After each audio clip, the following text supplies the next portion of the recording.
बच्चों, इससे पहले वाली कक्षा में मैंने आपको व्यंजन के भेद पढ़ाए थे और श्वास के आधार पर, यानी श्वास की जो मात्रा उसके आधार पर व्यंजनों का हम किस प्रकार से उच्चारण करते हैं, उसमें मैंने अल्प प्राण और महाप्राण पढ़ाए थे।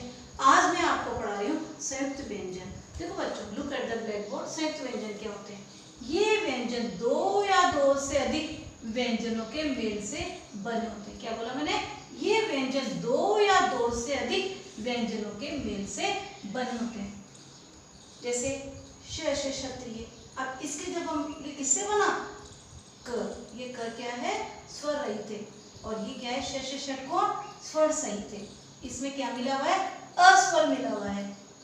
बच्चों, ये आपकी बुक में गलत लिखा हुआ है, इसको सही कर लेंगे। बिल्कुल ऐसे लिख लेंगे आप। आपके बुक में जो विच्छेद कर रखा है क और श क्षत्रिय प्लस अ लिख रखा है, तो इसको रोंगे और बुक में ऐसे ही कर लेंगे आप। अब त्र से त्रिशूल, इसमें क्या मिला हुआ? त। देखो ये जो त है ये स्वर रहित है और र क्या है? स्वर सहित है। इस र में अ मिला हुआ है। आपका ये भी गलत लिखा हुआ है बुक में, त और त लिखा हुआ है। यहाँ पर सेकंड में त लिखा हुआ है, इसको क्या करेंगे आप? र कर लेंगे बच्चों। अब इसको हम अगर इसको ऐसे, आपकी बुक में ऐसे लिखा हुआ है, इसको ऐसे भी कर सकते हैं। यहाँ अ लिख देते हैं, यहाँ पर ऐसे करके अ लिख देते हैं। और इसके बाद में है आपका यहाँ पर अ लिख देते हैं, ऐसे भी लिख सकते हो। जो आपकी बुक में जो रॉन्ग हो रहा है उसको आप क्या करेंगे? सही कर लेंगे। और इस रंग में बुक में सही कर लेना बच्चों। देखिए त्र, त प्लस र से मिला। अभी त है ना, ये स्वर रहित है, जबकि र में क्या मिला हुआ है? स्वर मिला हुआ है। तो संयुक्त व्यंजन की परिभाषा में है ये व्यंजन दो या दो से अधिक व्यंजनों के मेल से बनते हैं। गिर बना ज और यम। अब देखो ज आधा है हमारा, ज क्या है हमारा? आधा है। और यम, इसमें क्या मिला हुआ है? अ मिला हुआ है। श्रीमान वाला, इसमें सर से सरगम, ये क्या है? ये आधा है, स्वर रहित है। और ये र क्या है? स्वर सहित है। तो यानी इनका जो इन व्यंजनों का उच्चारण दो या दो से अधिक व्यंजनों के मेल से बने होते हैं। तो इसमें जो पहला जो होता है व्यंजन वो स्वर रहित होता है और दूसरा स्वर सहित। ये स्वर रहित है, स्वर रहित है, स्वर रहित है, स्वर रहित है। और ये क्या है? स्वर सहित। क्या है ये? स्वर सहित। यानी पहला व्यंजन स्वर रहित होगा और दूसरा स्वर सहित होगा।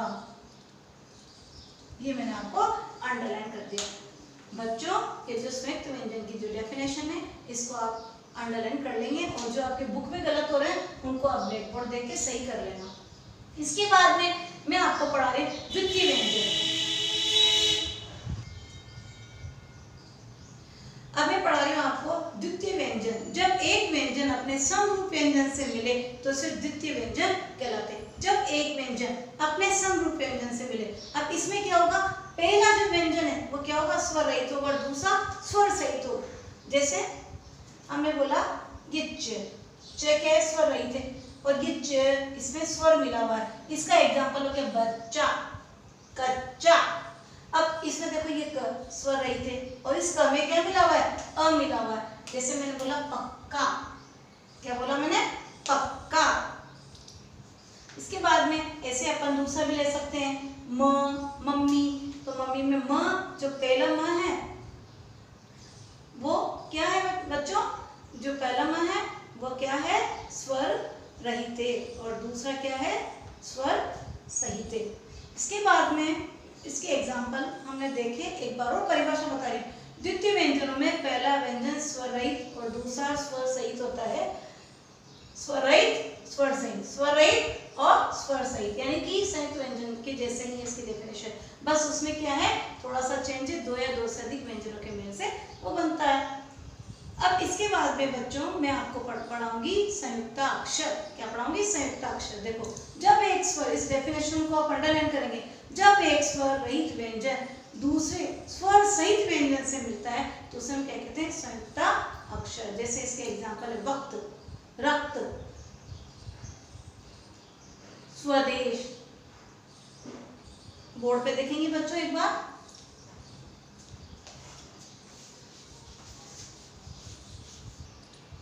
बच्चों look at the black board, मैं आपको पढ़ा रही संयुक्ताक्षर। जब एक स्वर रहित व्यंजन दूसरे स्वर सहित व्यंजन से मिलता है तो उसे संयुक्ताक्षर कहते हैं। क्या बोला? एक स्वर रहित व्यंजन दूसरे स्वर सहित व्यंजन से मिल रहा है तो हो गया संयुक्ताक्षर। जैसे मैंने इधर बोर्ड पे लिखा हुआ है, देखो क और त। अब ये क जो है आपका, ये क्या है? स्वर रहित है और इस त में क्या शामिल है? स्वर शामिल है, तो ये बना कत। अब इसी के वक्त शब्द बनाएंगे, वक्त, रक्त। आपके आ जाता है एग्जाम में, संयुक्ताक्षर कह सकते हैं, उदाहरण से बताइए तो आप इसे उदाहरण बताएंगे क त। इस क में ये स्वर रहित है और ये स्वर सहित है जो वक्त, और ये नए दो शब्द बन गए वक्त और रक्त। नेक्स्ट देखो स प्लस व। अब ये जो स है ये आपका स्वर रहित है और व में क्या मिला हुआ है? स्वर मिला हुआ है, तो ये हो गया स्वर। तो इसके नए शब्द बन गए स्वदेश। स प्लस त, इस समय स्वर रहित है स और थ स्वर सहित है स्थ, इसका बन गया स्थान। इसके बाद में बच्चों में आपको पढ़ाऊंगी वर्ण विच्छेद। वर्ण विच्छेद अपन फर्स्ट क्लास से पढ़ते हुए आ रहे हैं कि निम्नलिखित शब्दों के वर्ण विच्छेद करिए, मतलब उनके अलग अलग टुकड़े करना कि इसमें क्या मिला हुआ है। इस स्वर जो है व्यंजन है, इसमें कौन कौन से स्वर मिले हुए। वर्णों, शब्दों के वर्णों को अलग अलग करके लिखना क्या कहलाता है? वर्ण विच्छेद कहलाता है। अब इसके कुछ एग्जाम्पल मैं आपको समझाऊंगी बच्चों। Look at the black board. वर्ण विच्छेद,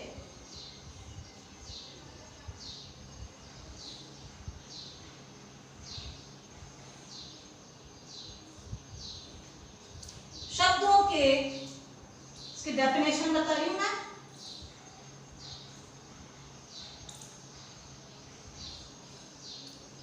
शब्दों के वर्णों को, शब्दों के वर्णों को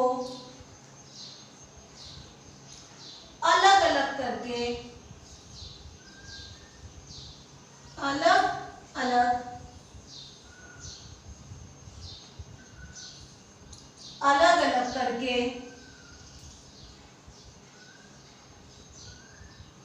लिखना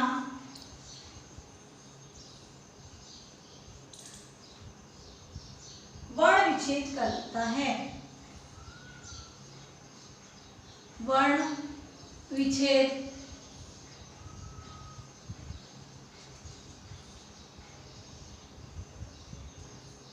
कहलाता है।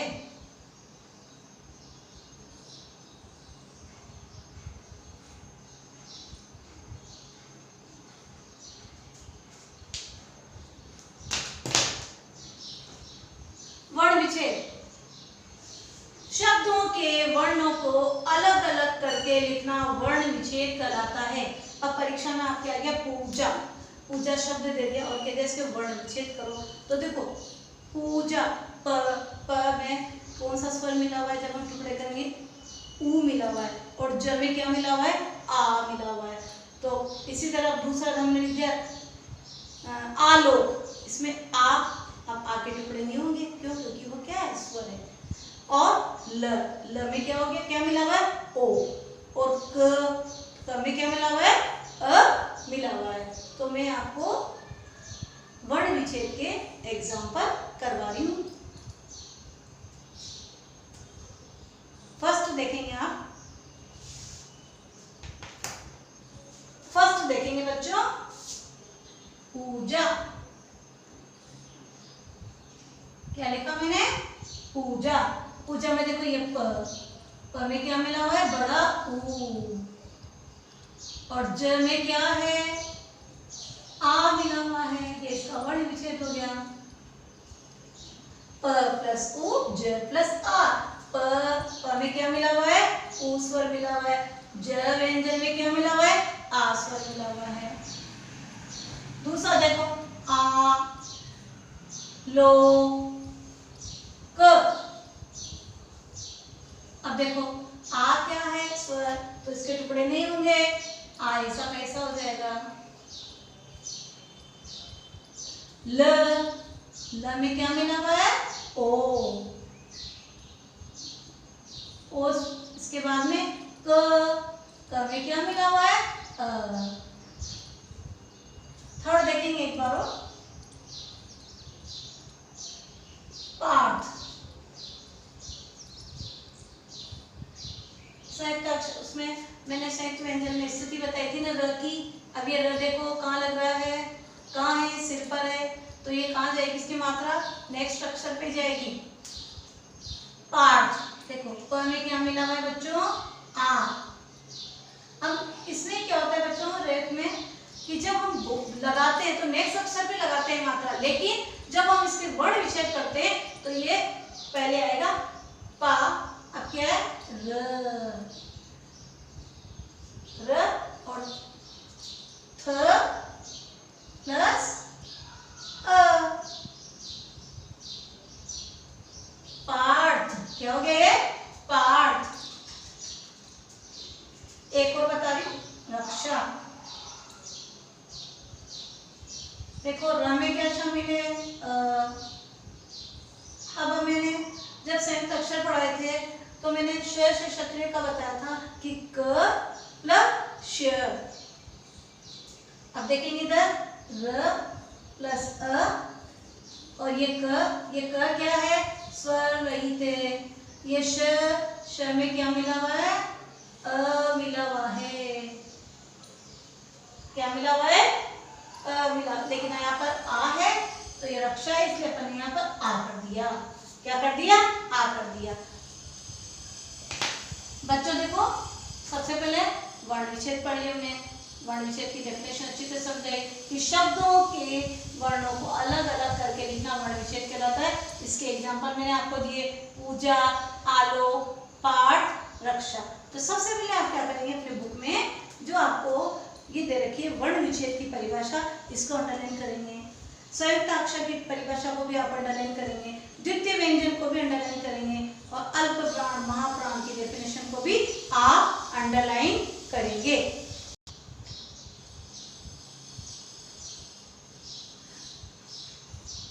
बच्चों ये वाला चैप्टर आपका बस थोड़ा सा बाकी है। उच्चारण में की जाने वाली सामान्य अशुद्धियां। जब हम उच्चारण करते हैं तो उसका क्या करते हैं? हम कुछ अशुद्धियां कर देते हैं, जैसे आधीन बोलते हैं। आधीन क्या है? रोंगे। क्या होगा? अधीन। हम कवि रोंगे, कैसे बोलेंगे? कवि। ऐसे दीवार, दीवार की जगह क्या होता है? दीवार। तो कुछ आपके अशुद्धियां हैं, जैसे अशुद्ध उच्चारण बोला, आधीन बोल दिया हमने, तो आधीन गलत है। क्या होगा ये? अधीन। क्या होगा?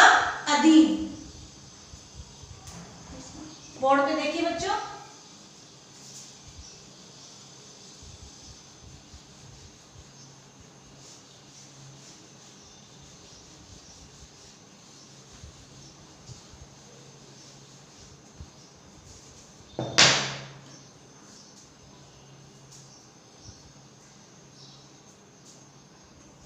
अशुद्ध, अशुद्ध और इधर हो गया शुद्ध।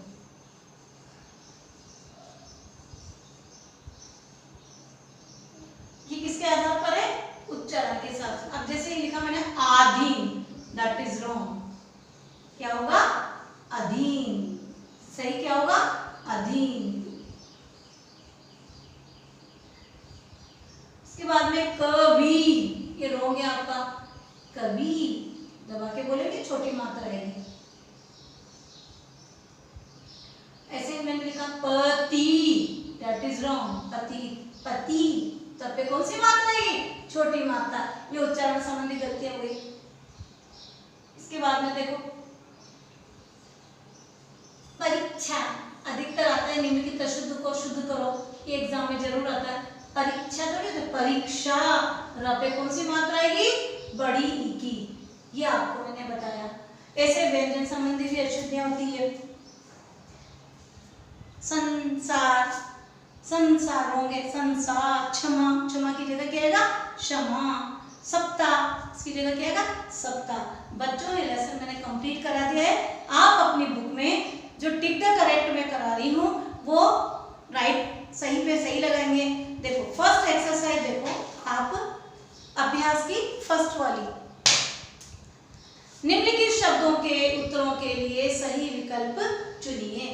क वाला देखो, स्वर क्या है, इसमें आप क्या करेंगे, सेकंड वाले ऑप्शन पर राइट लगाइए, जिनका उच्चारण स्वतंत्र रूप से होता है, इसको राइट लगाइए। ख वाला देखो, वर्ण क्या है, इसमें फोर्थ वाला राइट लगाएंगे, वह छोटी इकाई जिसके और टुकड़े न हो। ये वर्ण की परिभाषा मैंने बताई थी जो है। द्वितीय व्यंजन, ग वाले में आप क्या करेंगे, फोर्थ वाला सही लगाएंगे, एक ही व्यंजन के समरूप व्यंजन से मेल को, यानी फोर्थ वाला सही है। अंतःस्थ व्यंजन कितने हैं, 4 पे थर्ड वाला ऑप्शन राइट लगाइए। ह्रस्व और दीर्घ स्वर किसके भेद हैं, स्वर के, फोर्थ वाला राइट लगाइए इसमें। च वाला देखो, वर्णमाला किसे कहते हैं, वर्णों के व्यवस्थित रूप को, इसमें थर्ड वाला लगाइए। च वाले में थर्ड वाला ऑप्शन सही है। अं और अह को क्या कहते हैं, थर्ड वाला लगाओ, अनुस्वार और विसर्ग कहते हैं। पक्का किसका उदाहरण है, जस्ट अभी पढ़ाया मैंने, द्वितीय व्यंजन का। इसके बाद में वर्तनी के लिए सही विकल्प चुनिए। ये आपको अशुद्ध दे रखे, इसमें से एक आपको शुद्ध ढूंढना है। तो 2 का क देखेंगे, थर्ड वाला सही है, अधीन, जिसमें बड़ी मात्रा लगी हुई है। ख वाले में फर्स्ट वाला कृतघ्न, नंबर 1 वाला सही है। ग वाले में देखो, राष्ट्र, सेकंड वाला, उस पर टिक लगाएंगे। और श्रृंखला, इसमें आपका आएगा सेकंड नंबर वाला। अंग वाले में आपके आएगा घृणा, थर्ड वाले पे राइट लगाइए। और च वाले में आप जो है थर्ड वाला, क्योंकि। बच्चों 2 एक्सरसाइज मैंने आपको करा दी, ये एक्सरसाइज कॉपी में नहीं करनी, ये आपको बुक के अंदर करनी है। और जो बाकी क्वेश्चन आंसर है मैं PDF से सेंड कर दूंगी। तो आपका 2 चैप्टर जो है 3 क्लास के अंदर मैंने फिनिश करा है, ये कंप्लीट हो गया आपका चैप्टर।